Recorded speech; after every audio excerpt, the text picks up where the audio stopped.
So I need your help. You see, a while ago on the Discord server, I started something called the parts variant form. And this form is something that I created to act as a resource for not only Bionicle buyers and sellers, but also collectors, to act as a sort of visual guide for Bionicle part variants. But what consists of variants? What is the definition? Because I know that can be hard to define. Well, it's not prototypes. Prototypes tend to be something released from LEGO themselves, often through conventions or other means, whereas variants are items you could have easily bought yourself. They're not quite as rare, and oftentimes they come in canister sets. So as an example of this, I wanted to showcase one variant that I have shown on the channel a number of times here. Not particularly rare, and variants are not supposed to be rare. That's not the purpose of this catalog, if you will, but rather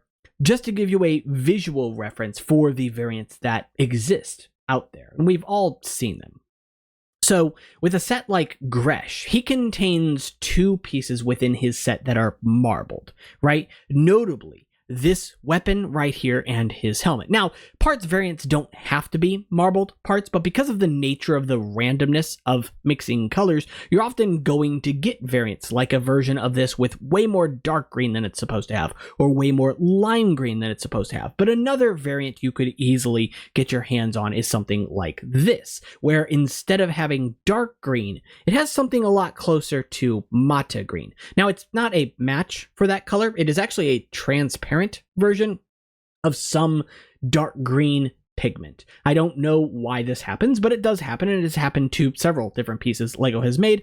But when I follow along with the logic of this, and I see this piece floating out there in the wild, I have to think to myself, did other pieces that LEGO created with this same mold balance, if you will, combination, also appear with these variants, right? Because I know for a fact that the Karzani armor, the Karapar style or Mantak style armor that appears in the Karzani set does. Sometimes it appears in dark green and lime green, and sometimes it appears as a color much closer to this.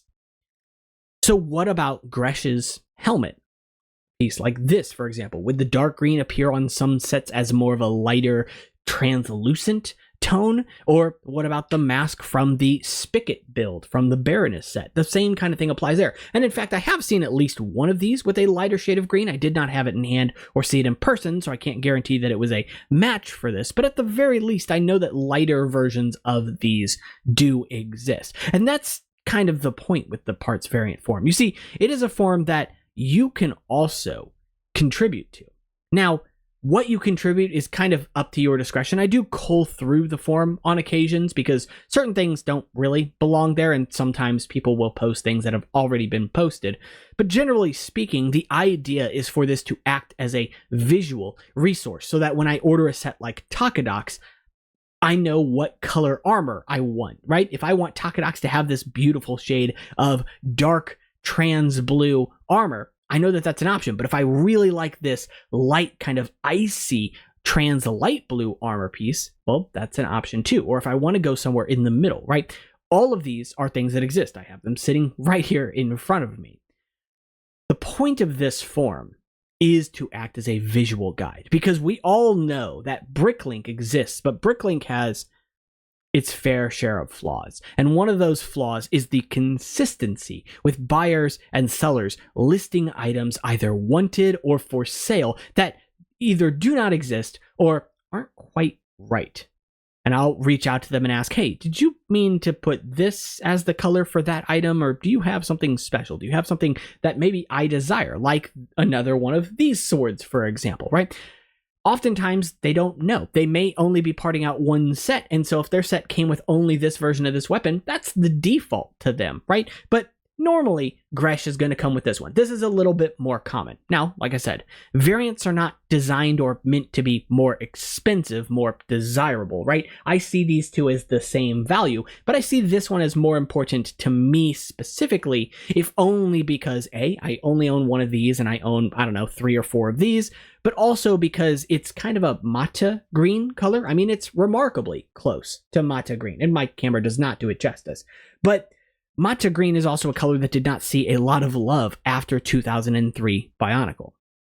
So, you know, it's important to have this information on hand, because if I wanted to build a mock using a more heavy presence of Mata Green, I know that this item is out there, or Karzani's armor pieces are out there. And there are other pieces too that exist entirely in this shade of green without any lime green involved. In fact, from a Karzani set, I have seen the Hordika Vakama head that comes on his leg in this shade of green rather than the dark green that it's supposed to be.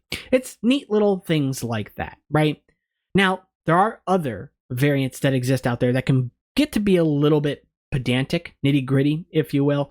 Add one of those, or metallic colors. So I tend to avoid metallics where possible, not 100% of the time, but when I hold up something like this, these are just some, not all, of the different colors of Inika shoulder pad. Now, these are generally different colors listed by LEGO, including pearl very light gray, pearl light gray, and then flat silver from the Thunder Hero Factory set, as well as gunmetal and titanium. The thing is, there's more than this, and that can get to be really absurd to try and keep track of all of those metallic colors. LEGO has a very weird history with metallics in general, and so I don't tend to add those to the parts variant form, with maybe a handful of exceptions recently in the last 5 to 10 years. I guess not so recently. Pearl gold is another color that's been kind of affected by this, where there are two very distinctly different shades of pearl gold. And if you compare them to classic pearl gold from 2006, it's distinctly different from that as well. And so it's crazy to see just the sheer amount of change with metallic colors. They get to be kind of obnoxious. So I don't focus too much on them, but I do focus on variants.